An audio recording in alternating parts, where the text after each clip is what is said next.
Hey, what's happening, guys? And welcome to my brand new Q&A. Finally getting to it after 2 months, which is crazy. Super sorry that the first one from a couple of months ago I wasn't able to get to, like I said. But when I put the call out a few days ago for more questions on YouTube, Facebook, and Twitter and all that, you guys came out in force. Actually, I got far more questions the second time around for this brand new Q&A than I pretty much ever have before. There's also been a lot of new subscribers to Rule of Two Review since the last time I did a Q&A, which was probably 7 or 8 months ago, something like that. Maybe a year, probably not that long, but a long, long time ago. And that's amazing. So, of course, welcome and thank you so much for subscribing. Rule of Two Review has seen a huge boost over the past year in people watching and following and viewing and liking and subscribing. And that just feels so fantastic, you guys. So, again, thank you. Every YouTuber will tell you thank you. But I have to be one of those guys and say, hey, thanks. It's awesome that you do so. And through that, like I said, I got so many freaking questions. Really excited. I've got an awesome list of a couple of questions ready to go. I'm going to try to do this as fast as I can because in the past I've made these as long as 45 minutes or an hour. I'm going to try to make it quicker. I almost thought about doing a two-parter because I saw so many questions, but I decided not to do that. So I'm going to do just this first round of questions. I could not get to everyone's questions. So if your question was not answered, I'm super sorry, but I guarantee you I saw it. I read every question across all three platforms, did the best I could to get a good variety of mix, people I've heard from before, brand new people I've never heard, really good questions, some non-gaming related stuff, although we're mostly doing gaming today. So that was really cool. And I will do another one very soon. There's obviously more demand for a Q&A than I realized even. So I'm probably going to try to do one even next month, and I'll try to mix and match the people asking questions. So if you didn't get your question answered today, don't worry because I'm going to try to get to you next time, sometime next month. So let's go ahead and jump right into this, you guys. I actually initially wanted to do this later in the day so that I could actually share a beer with you guys. And my schedule just worked out so that I'm doing it now. It's 4 o'clock in the afternoon. The sun is shining. It's actually going away right now and getting cloudy apparently, but it's 4 in the afternoon. So instead of a beer, I'm sharing some boring water with you guys. So it's healthier for you. What are you going to do?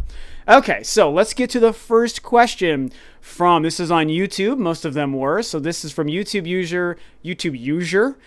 user, that one fresh guy. What's up, buddy? I appreciate that awesome name. I'm glad that you're fresh. Thank you so much for being the first question today. And that one fresh guy asks me, who's your favorite video game character? Well, that's obvious. It's Samus. I mean, if anyone who's known or followed me for any length of time knows that Samus is my favorite character. And because that's so obvious, it's a little bit less fun. So I wanted to do like a random second pick, and there's a lot of characters that I love. Link is a character that I love. Nathan Drake is a character that I love. Master Chief is a character that I love. But the one that I want to pick as my surprise random, not obvious favorite after Samus is Travis Touchdown, because I freaking have such a soft spot for No More Heroes, you guys. Both of those games are so great. The first is the better one. I have raved about Suda51 in the past. The guy makes really weird, quirky games. He's made 2 games that would crack my top 20, maybe even 3 that would crack my top 20. One of them cracks my top 10. So that's how much I love him. And Travis Touchdown was such a great, unique, fun character. Wisecracking, shit-talking anime fan, video game, Star Wars nerd, and this really weird-ass open world but not open world game. It's just so crazy, and there's so much pop culture going on in those games. If you're not familiar with it, please look them up. Most Nintendo fans probably are. Travis Touchdown is a really, really special guy, and I don't know, I just freaking love the guy. So thank you so much for the first question to that one fresh guy. Next question is from, I don't know if I'll say this right, Bilal Vlogs or Bilal Vlogs, also in parentheses J Clark. So Bilal Vlogs on YouTube. He uses hashtag #AskRuleOfTwoReview, so I appreciate that. He said, do you think the NX will have good launch games? I do, but that's also a huge mystery. Obviously, we're going to have a lot of NX questions today, you guys.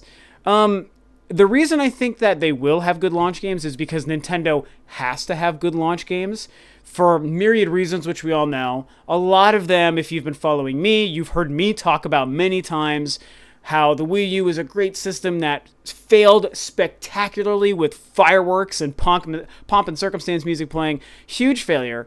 And because of that, I'm hoping that Nintendo learned a lot of lessons. And they've even been vocal about a few things, such as we want to avoid some of the droughts and the lack of consistent games, some of the failings that the Wii U did have. We want to avoid those with the NX. And to me, that outright is saying they're working to make sure they have good launch games. I think part of the reason the system was moved to March 2017, or announced as March 2017, as opposed to sometime this year, like November 2016, like a lot of us maybe initially thought, was pretty much to give more time to have some games ready. I genuinely think that their selection, that weird time that they're launching the NX, is because it's going to work so that they can launch with, like, you know, hopefully 5 or 6 really solid games, some from Nintendo, some from third parties maybe. That would be really great. And then also really quickly after that launch window, have some games start to trickle out, which feeds into my theory of how it's releasing in March, which is only 3 months before E3 happens again. So what a great E3 we might be in store for next year from Nintendo. So that's why I think that they will have good launch games. It's possible they drop the ball. Nintendo is famous for setting really high expectations and getting you pumped and then letting you down, as much as I love them. So we have to prepare ourselves for potentially not a good launch. Maybe we get, you know, Mario ties his shoes, The Sim, or something stupid like that. But I'm going to be optimistic and think that, yes, the NX is going to have good launch games. But sometime soon we'll hopefully see. Next question from Traykov5404. What's up, buddy? I've heard from Traykov before. Asked me a couple of questions on the last one. Talks to me every once in a while on Facebook, I think. Or maybe it's Twitter and also YouTube. So I appreciate the questions. He's got a couple for me, so I'm going to run through them quick. Number 1, do you like the band Nirvana, who is Traykov's personal favorite? Yes, I like the band Nirvana. I was a young teenager when Smells Like Teen Spirit hit the scene in 1992. It probably would have been 93, so it would have been 13 maybe. And we'd never heard music like that. And that was like the genesis of like the grunge days with Pearl Jam and Skinny Puppy and Dinosaur Jr. and Soundgarden and Nirvana. All these great bands that were just so huge to my childhood and my teenagers. I freaking love that time in music. And I'm not like a huge Nirvana fan, but I like Nirvana. As a musician myself, I appreciate that really they're not the most talented musicians, but the songwriting was there. The composition was perfect for what music and rock and roll was at that time. And that was the real secret sauce to Kurt Cobain's genius, because he wasn't a musical virtuoso. He wasn't a great musician. Dave Grohl is a very talented guy, but still not a virtuoso. They just had great songwriting, and it was one of those like lightning in a bottle moments where it was the right time for that kind of band in that kind of music. So good taste in Nirvana. I do like Nirvana, even though I'm not a huge fan. Will I make a video showing my drumming skills since you haven't seen me in action? No, not on this channel. We're with the band. We're looking at setting up a YouTube channel now that we finally got things going here on the West Coast, where we all moved. It's a long story, and they've got a following from the East Coast, and we all joined together out here. We're gonna probably set up like a band YouTube channel and do playthroughs and practice sessions of us with our individual instruments. So if that happens, I might make that available to everyone on Rule of Two Review. So keep an eye out for that. I'll let you know if that happens. Number 3, he asks, he or she, I think it's a he. I think you're a he. What do you think of a Star Wars anime? I love the idea of a Star Wars anime. It's been proven 3 times over that Star Wars can work in animated form, and one of them, the first example ever, isn't true anime, but it's anime inspired, and that's the Tartakovsky, if I'm saying it right, Tartakovsky Clone Wars animated series that him and George Lucas and Dave Filoni worked on, I think, or maybe that was before Dave Filoni. I think it was just George Lucas and him, and that's the creator and artist of Samurai Jack. So you have 2 hours worth of a bunch of little mini episodes that all together tell 2 huge stories during the Clone Wars that lead from periods after Attack of the Clones all the way up to the very beginning of Revenge of the Sith. And it's really freaking cool, you guys. It explains why Grievous has a cough and really neat things. And you see a lot of the journey and the path of Anakin. He actually gets knighted from a Padawan to a Jedi Knight. Really cool stuff. Obviously, the Clone Wars CG show, which is fantastic. Rebels, I've only seen the first season, but it's so good and everyone's raving about it. So long story short, yes, I think the world of anime could work pretty well with Star Wars. And right now, I wouldn't put it past them to eventually look into doing that. But a lot of hands would have to be in the pot in the right way to make it happen. So we'll give it some time. But I would fully support that idea. Depends on if they're doing a new story, if they're adapting characters that we already know. I'd be really interested to see what they would do there. And number 4, oh shit, I should have planned ahead for this question. If you were a game developer, what would be your dream game? I don't know, man, a lot. I would say really great Star Wars games and really great Metroid games. As far as like new games, I mean, I would just make something within the genres that I like, which are platformers. I like first-person games, whether they're adventure games or shooters. And I mean, that's probably it. That's the best that I could say. I mean, I'd love to say something on the music space, but because I'm a musician, it's weird to think of ways to translate that to gaming. And it's happened in like the Guitar Hero Rock Band thing was cool for what it was. I think of other music games that have done it better, like Amplitude, weird music games like I don't know if you say Guitar Man or Guitar Man on the PlayStation 1. Stuff like that is like a weird way to kind of combine music. Parappa the Motherfucking Rapper, Kick Punch It's All in the Mind. That's a great music game. I hope that you guys know that game. I'm sure you do. That would be cool, but that wouldn't be what I'd want to do as a game developer, honestly. So Star Wars games, Metroid games, platformers, and first-person games. That's probably what I'd make. So thank you for 4 awesome questions, 3 non-gaming related. So that's a nice little change of pace. I appreciate it. On Twitter, I got from Alchemist, who's at DAlchemist720 or DAlchemist720. He or she asks, if one or more console, I said comps, I think consoles, if one or more consoles dropped out of the console market, which console, or company, I think he means company, okay. If one or more company dropped out of the console market, which company do you feel could fill in for them based on tech and IPs? So there's 2 answers everyone goes for. I'll bring up the first one that I don't think makes sense, and it's Apple. I like Apple. I have an iPhone. It's the only Apple product I have. Apple isn't like integrated into my veins like it is for some people, and like Apple would like. So I'm not like an Apple fanboy, but I like them. I love my iPhone. I have no reason to think I'm going to switch from the iPhone family anytime soon. So I could see a world where Apple tried to do something because they've done Apple TV and they do just so much with the iStore and with iTunes. I mean, I really like what they do as a company, and they could make a go at it, but I don't think it would be the right idea, and they just don't feel like the right company to do it. The other one that a lot of people talk about and that I would absolutely agree with is Valve. And the number one reason is because Valve is a gaming company. The number 2 reason is because they have an amazing conduit for gamers to access games via Steam. And the Steam machines, I don't even want to talk about those. What a catastrophe. What a big old mess. If they tried to actually make a console, let's say Nintendo or Microsoft dropped out and all of a sudden it's like a 2-console race and one new company wanted to come in with the box meant to compete directly with those, the Steam machines was like a kind of like a not all-in workaround to competition with the consoles. I'm talking about a straight up like Valve Box 580 or whatever they would call it, the Valve Station. And if they try to do that and make it just a console to compete with the leftover companies, they could make a good go at it. And I love their game development. They would all of a sudden become a first-party company, and then your Portals and your Left 4 Deads and your all these other things that they do would all of a sudden be exclusive to their machine, and we'd have a really different console market. So that would be interesting, but I don't see any of the 3 dropping out anytime soon, not even Nintendo. Maybe if the NX fails, but that's a whole different story. And B, I don't think that Valve would, even if that happened. So, but it's a really good question, so thanks for the question. Someone who's actually been vocal a lot on the past on the channel, Deathtrap5, what's up, man or woman? What's up, buddy? On YouTube, Deathtrap5 asked me, okay, what is the worst game you ever played? This is an amazing question. When I first read this, I dead stopped. I was like, whoa, that's a great question. And I've had to think really, really hard about that. And it's tricky because I know I've played 1,000 bad games in my days, but I can't really think of one that jumps out as like this unbelievable turd. I mean, there's probably a bunch of really bad 16-bit games I've played and like some really bad PlayStation 1 games like Jumping Flash and like even Bubsy 3D. Like I've played those games. But those aren't the games that jump to mind that I want to answer the question with. So surprisingly, this was difficult.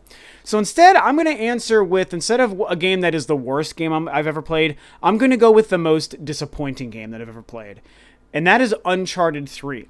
Because I love Uncharted, you guys. Uncharted 1, Uncharted 2, praise be Uncharted 2, game is so freaking good. And Uncharted 4, which is probably better than Uncharted 2, are also good. Those games are perfect 10s. I will stand by it. Those games are amazing. Nathan Drake was one of the best video game characters we've had added to the roster of gaming characters in the last decade. Maybe, actually, almost over a decade, maybe. No, last 2006. So in the last decade, he's one of the best. So because of that, I had so much hype going into Uncharted 3, especially because it came off of 2. And I think 2 is one of the probably 20 best games ever made. And Uncharted 3, I hate that game, you guys. And the reason it doesn't qualify as the worst game is because it's not actually a bad game. Obviously, I mean, technically it's amazing. You know, a lot of the game mechanics still work like they do in the other games, but something about the design, the way the gunfights happen, the way the difficulty spikes, the way you're a little bit limited on where you can go. Most importantly, all the additional animations they threw onto the Nathan Drake character model. And then some of the story elements where they totally screwed over the character of Chloe, who I loved Chloe, and all these other things. That game, I don't know. Colossal disappointment. I tried it 3 times. Twice when I first bought it, and then I sold it back within a couple of weeks because I was like, I hate this game. And then a year or so later, I went back, repurchased the game to give it another shot, thinking, I miss Uncharted. I never finished 3. Uncharted 3 can't be as bad as I'm thinking. So I purchased it again to give it another fair shot, clean slate. Fuck no, I still couldn't finish it. I returned it or traded it in or whatever, got rid of it. I couldn't finish that game, and Naughty Dog is amazing, and again, the games around that are so good, but 3, to me, was just a mess. A lot of people don't agree, and that's fine, but I just don't like that game, and I had such high expectations. So, I don't know, I wish I could think of other really bad games that I've played, man, you know, games that I'm like, oh, I gotta get rid of this right away, and I don't know. That's the one that jumps to my mind, is my most disappointing game is Uncharted 3. I might try to think of the actual worst game I've ever played technically and maybe make a video about that. So, awesome question. Thank you so much for that. Little Leah 16 on YouTube user Little Leah 16 asks me, if I was hired by Nintendo to make a new game, what would I make and what would the name be? That's very specific. So I'm just going to refer back to the other earlier question and say that I would make, you know, some sort of really cool platformer. And I would like to, because it would be for Nintendo specifically, I'd like to work with a new IP instead of just one of their already known IPs, because that would just be obvious. Like, you know, another Yoshi game, another Donkey Kong game, you know. I would either like to make a brand new one, or I would really like to work on a 2D Metroid game. Something that looks like Ori and the Blind Forest, or even with more 3D models like Donkey Kong Country, like Tropical Freeze. Something like that, and make a 2D epic Metroid experience that's like Super Metroid, like kind of what I think Other M was trying to do and what it was supposed to do but didn't quite pull off. Make it an actual 2D experience. That would be a lot of fun. If I worked for Nintendo, those are the things that I'd want to do. So really good question. Thank you, Little Leah 16, for that question. On Facebook, Corbin Morel asks me, have I ever had Crystal Pepsi? And if so, what are my thoughts? Well, yes, I have had Crystal Pepsi. However, I drank Crystal Pepsi in 1992 or 93 or whenever it first came on the market in the 90s, and it was this new hot thing. That's when we drank Crystal Pepsi.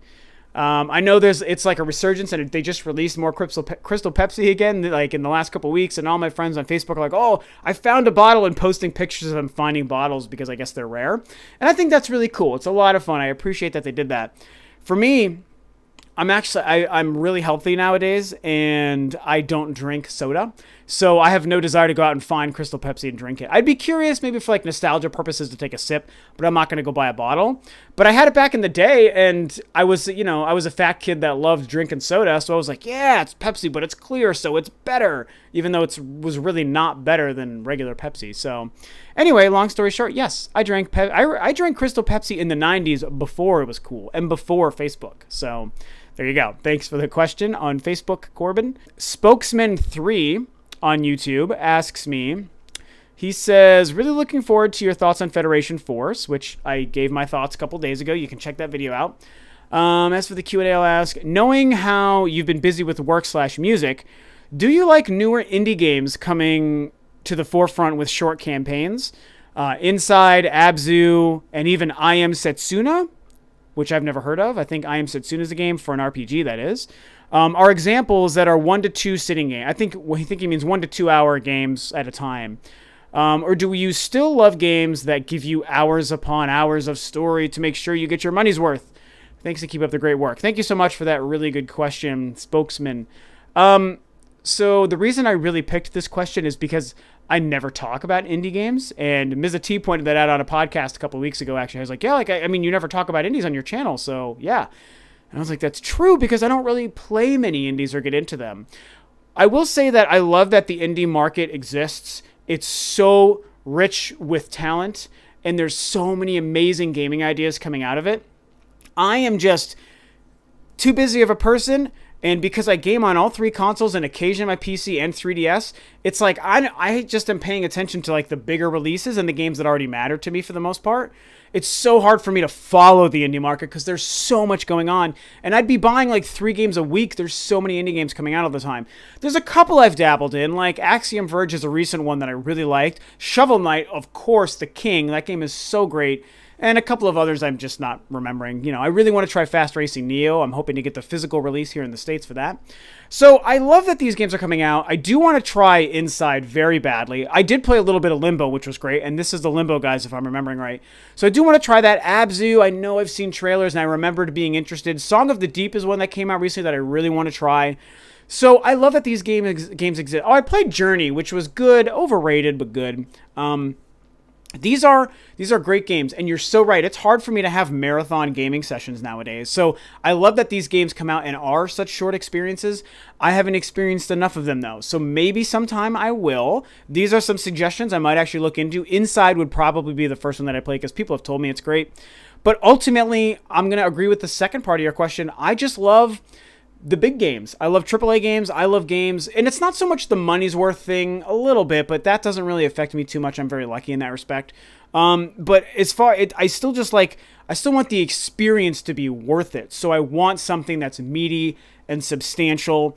And just like I like my movies long, I like my games long. It makes it harder for me to beat them. And I always have a catalog of, 4 or 5 games that I haven't beaten, and I eventually make it back. I'm always a couple games behind, basically, because I go through too many games at one time.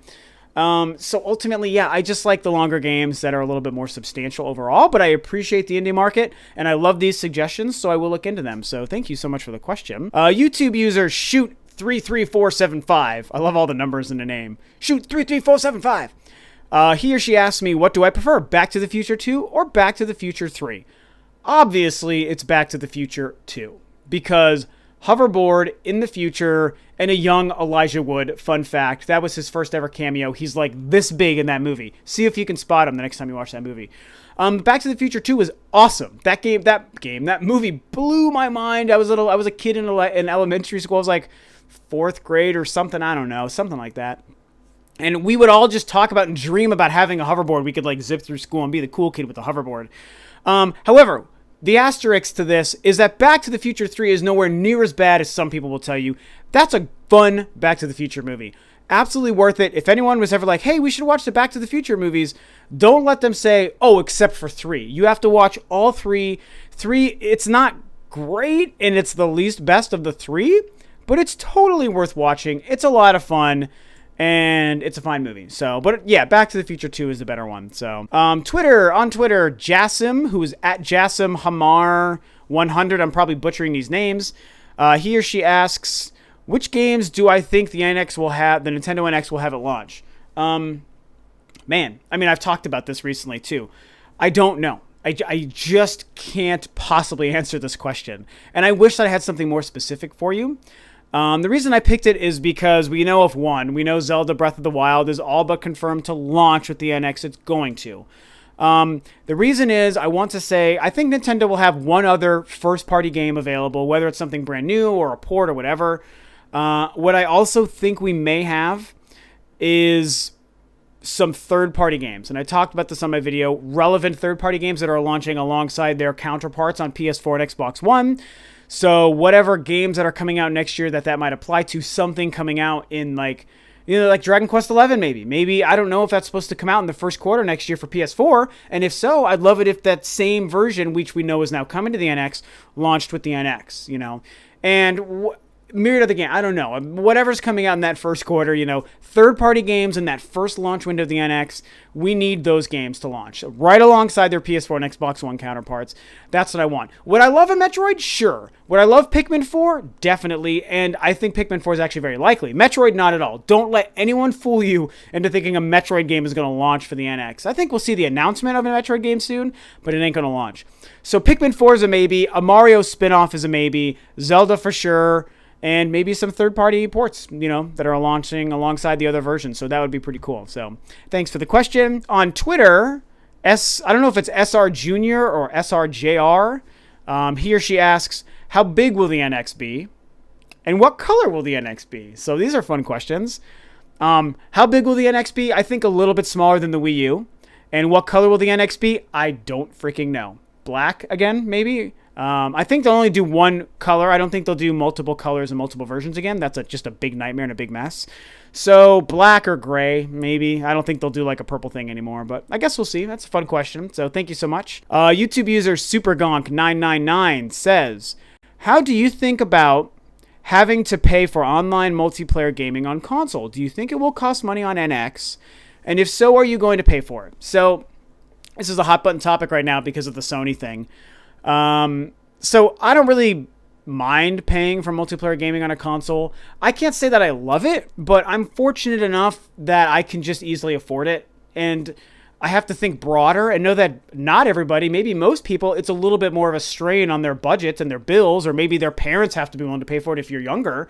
And so it's harder to have that available. It's like, oh, it's another thing to have to pay for every month or every 3 months or every year. And that does suck. I know why they charge, because they make crazy amounts of money. They say it's to pay for the infrastructure and all these different things, and it's like a service. Okay. So that's fine. I wish that they didn't have to do this, and it was unfortunate when Sony moved to this model.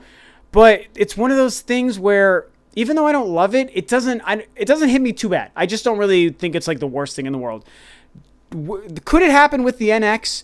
Yes, it could happen. I literally think this is the easy answer, but it's a 50-50. I could just as much see it not happening and continuing to be free as I could see it being a surprise. We now have to charge you monthly or yearly to play online games for Nintendo. I could see either one happening.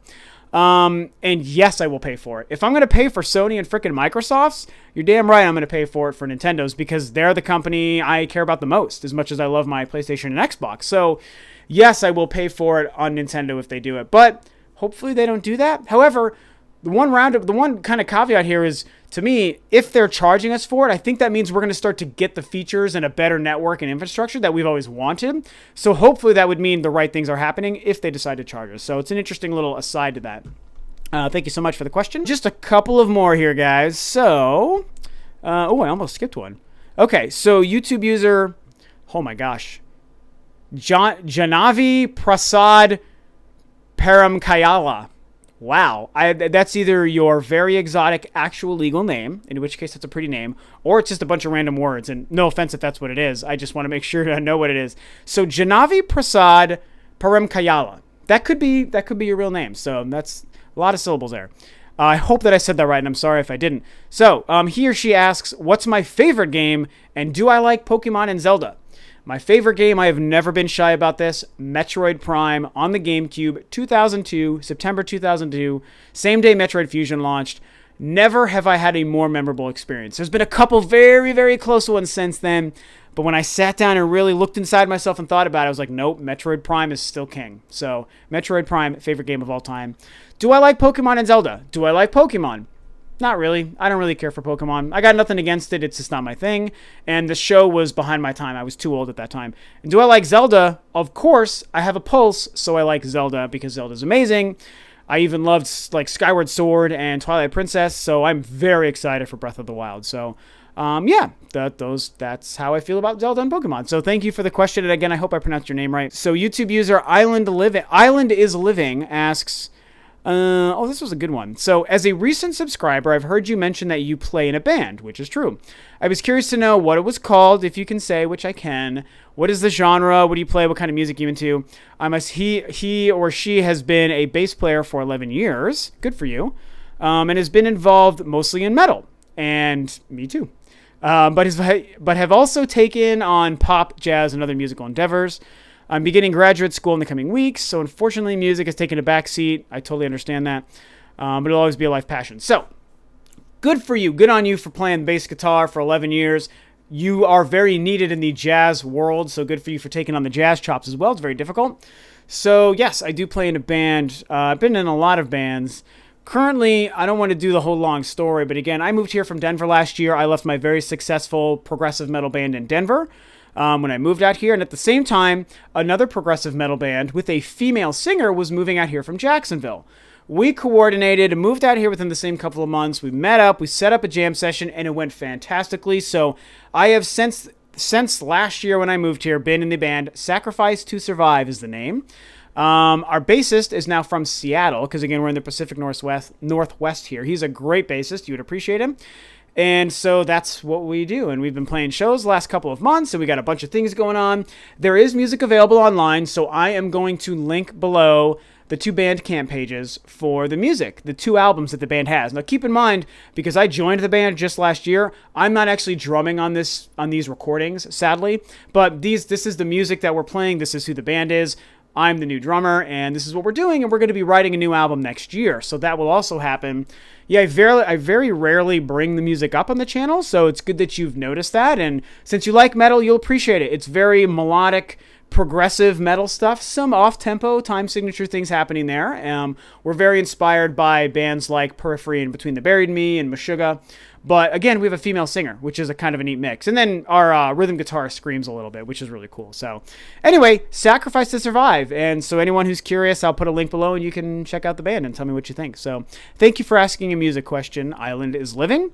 And we've got 4 more here. YouTube user JS Beast, which could be Jizz Beast. I don't know if that's how you say that, but it's so freaking funny. So asks me on YouTube. I shouldn't laugh at that, but it's so funny. You probably answered this before, but what are your thoughts on Other M? Oh, I've talked about Other M. What would you say to a new Metroid game that has had a similar gameplay concept, only polished up a bit more for the Wii U/NX?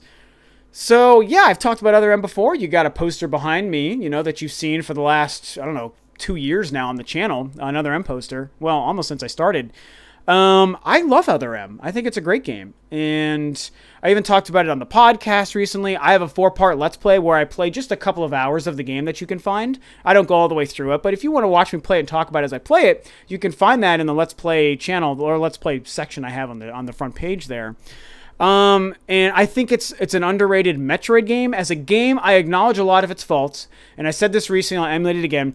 For myself, because I'm a Metroid fan, that game is a 9 for me.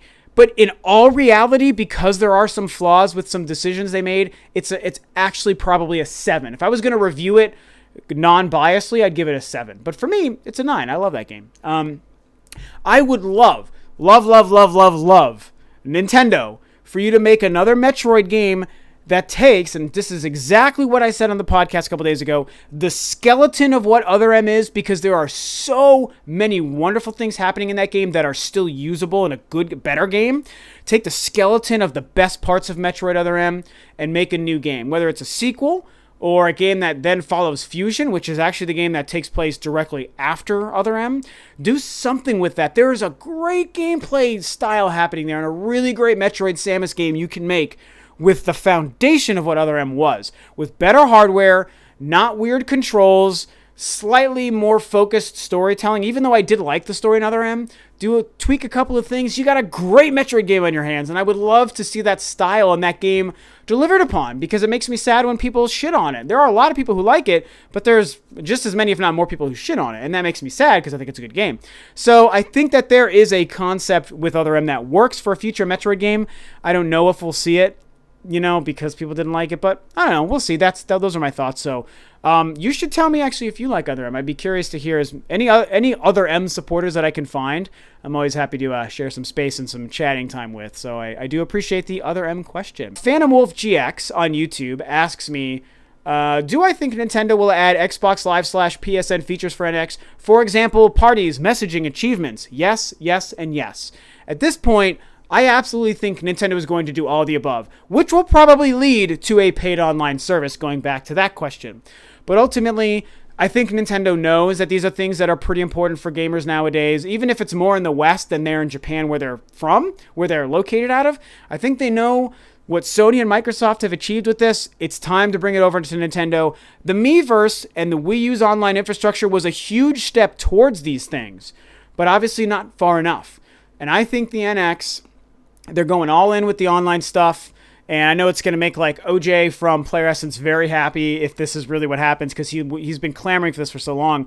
I think we're going to get parties, messaging, achievements, all these different things. I mean, that's what the Go Nintendo thing is supposed to be, right? Some sort of achievement or trophy system. So Nintendo has to detail that to us. But yeah, I think it's going to come. So fingers crossed. Somebody who I've never actually responded to or seen on my channel, but I do know you from other people's channels who I associate, Capable Tie 7. What's up, man? It's so good to hear from you on Rule of Two Review. That's really cool, man. We've never interacted, but I know you're on other channels that I like. So he asks me 3 quick questions. What are your favorite new games, or what are your favorite few games on the 3DS? Well, right now I'm playing Federation Force and Fire Emblem Birthright, and both are spectacular. Luigi's Mansion is amazing. Zelda Breath of the Wild is amazing. Smash Brothers is amazing. So those couple jump to mind. If I could pick one exclusive to go with Zelda Breath of the Wild as an NX launch title, what would it be? Unrealistically, it's a Metroid game. Realistically, it's Pikmin 4. And I say that because I think Pikmin 4 has a good shot at being announced as a launch game. So that's what I'd like to see come from Nintendo alongside of Zelda. But, you know, in my dream world, it's a new Metroid game. But that's not going to happen. And then he says, what's your favorite Pokemon? Fun story. Fun fact about that. I don't like Pokemon, as I said before. Well, I don't dislike Pokemon. I just don't care about Pokemon or care for it. But I do have a favorite Pokemon. And there's a fun story alongside of it. With my first exposure to Pokemon ever, I would have been 16 or 17 maybe, or I don't know, maybe even older. I would have been probably 16 or 17. And I was still living at home. I was a teenager living at home. And I remember I walked by one of our TVs and Pokemon was on. And I don't know why. My brother was probably watching it because my younger bro was really into the games. And so he probably had it on. I remember no one was watching. It was just on in an empty room. And I was just like watching it for a minute just to be like, oh, this is that Pokemon thing. It's like a big deal. You know, my brother plays Pokemon on his Game Boy. And I don't remember the context, but I remember Ash, right? The main guy, and like the other human characters were like talking. And there was like something terrible going on. They're like, oh my God, the world's in danger. I just can't believe how screwed we are. What are we going to do? And then out of nowhere, keep in mind, I knew nothing about Pokemon other than that they're creatures. I didn't know anything. And out of nowhere, Squirtle waddles his beautiful ass just up out of nowhere. This freaking crazy thing comes up. And he just waddles up and he goes, Squirtle, Squirtle, Squirtle. And again, I didn't know that Pokemon only say their name. I've obviously since learned that. But when he came up and just said Squirtle, Squirtle, Squirtle, and I knew his name was Squirtle too, I died with laughter. I was laughing so hard, and I didn't understand that that's all he had to say, but they were like, so like, oh no, the volcano's going to destroy whatever, or they've kidnapped Bob. What do we do? Squirtle, Squirtle, Squirtle was his reaction. Well, that was his response, and I just love it, and that's why I call Squirtle a beautiful Pokemon, because I freaking love that goofy guy. And for the final question of this Q&A, from the Introverted Positron. I love that name. On YouTube, Introverted Positron. Thank you so much for the question. You are the last question. He or she asks me, do you have a favorite Metroid game? From what I've seen, you love the series. I'm curious to see if there is a game that stands out for you. So it is Metroid Prime, as I just said. And the reason I picked this to answer it again and make it the last question is so I can just touch a little bit on Metroid Prime. Something that I think it's important for the Metroid Prime games, something else that recently came up on the podcast I brought up, is that we're at the point in today's modern age where most people are now just associating Metroid as a series with Metroid Prime. And I know why, because those 3 games are 3 of the best games ever made. They're 3 of the best Metroid games, and most people, myself included, think Metroid Prime is the best Metroid game, and a lot of people say it's the best game ever. I'm not the only one who it's their favorite game. So Metroid Prime, because it still shares modern gameplay fundamentals unlike the older games, it's why I think a lot of people still think, like, when they think of Metroid and a new Metroid game, they think Prime. They think Metroid Prime 4. That's obviously the next game, right? Even though Retro and Nintendo have said, yeah, Prime, the trilogy's done. We made a Hunter's game and a pinball game and this Federation Force game, but did you notice that there's not really a lot going on story-wise, and they're not on consoles? Like, they're done with that line, as far as we know. They could surprise us with the 4th, and I would probably pee myself with happiness if it happened, but I don't think that they will. So I just think I kind of want to remind people that Metroid Prime isn't as synonymous with Metroid as people think. Metroid is its own thing that has tackled a couple of different genres. When you look at the 2D stuff, the portable stuff, the pinball, first person, third person action, pseudo whatever, I mean, and now they've got online co-op to add to the mix. So it's done so many different things that it's not really fair to just think of it as Prime. And I get, Nintendo hasn't done anything to really help with that because they made so many Prime games. They made 3 portable games. The newest game that's using the Metroid name is Metroid Prime, and that's kind of made a big kerfuffle for that game and sort of screwed them in that respect. But Metroid Prime's great, but it's not the only thing Metroid is. So when we think about Metroid in the future, we think about quotes Nintendo's given us about Metroid. Remember that Metroid Prime isn't the only thing that they could make. They could make a brand new game that's Metroid Your Mama. And it's like, oh, a whole new Metroid series, and it's not first person, and it's something else. Third person, sandbox, who knows? So that's the little thing I wanted to get in there about, the Prime line in general. But yeah, Metroid Prime was just that game, man. When I got a free copy, I was working for GameStop at the time. My boss, my manager, had gotten a free copy from her GameStop conference, and I was a great performer for the store. So her gift to me was her copy of Metroid Prime, brand new the day it came out. And oh my God, I mean, it was just the most amazing thing. And I'll never forget, I'll close the Q&A with this. I'll never forget a review that I watched at that time. And this is 2002 when video reviews for video games were pretty sparse. They were few and far between. They did exist, but you didn't just find them scrolling through your cell phone on Twitter. It was hard to find a video review for a video game. And there was a great video review for Metroid Prime, and I don't remember where it was from, maybe GameSpot, maybe somewhere else. And they said Metroid Prime in 2002 is a game that looks like it's from the future and sounds like it's from the future and plays like it's from the future. Everything about it felt future-proof and timeless from 10 years down the road. Not a 2002 game, a 2012 game. That's what this review likened it to. And I had already started playing this game by the time I watched that, but those words stuck with me this whole time. I've never forgotten them. I've never forgotten that. Well, I forgot who gave the review, but the review itself and that sentiment I've never forgotten. And I just love that. And it's so true. And it's why you can still turn that game on today. It helps if you're using the Wii remote controls, but I personally still think it controls fine with the old GameCube controls. I kind of like that. I was used to that where you hold the R trigger to look around. It was so weird. Or to lock and L to look around, I think. But long story short, that's why, man. And that game infected me, the atmosphere. I couldn't let go of it for weeks and weeks and years because here I am in 2016 and it still infects me. I listen to the soundtrack at work all the time. Is the Metroid Prime soundtrack. Seriously. So that whole atmosphere just infected me. And that sense of wonder and adventure and discovery and mysticism and lore will probably never be duplicated. The only game that ever probably could would be a new Metroid that's even better than Prime. So that's my answer. That's the last question for this Q&A. Thank you so much for tuning in to this super long Q&A. This was so much fun. And I so appreciate all of the people who asked me questions, every question I was able to answer today. And to all the people whose questions I did not get to, thank you also so much for asking questions. I'm sorry I couldn't get to them today, but there was too many. You saw what this 15 or 17 or so questions did. This was like a 40-minute video. It's impossible for me to do these fast, unfortunately. But I just love talking about this stuff and interacting with you guys. So thank you so much. Again, I'm going to do another Q&A in another month. And at that time, I'll try to get to other questions and maybe from some people that I wasn't able to hear from today. So that's pretty much it, guys. Thanks again for all the great questions. You are awesome. I appreciate each and every one of you. And this is Rob of Rule 2 Review. I will catch you guys next time on another video.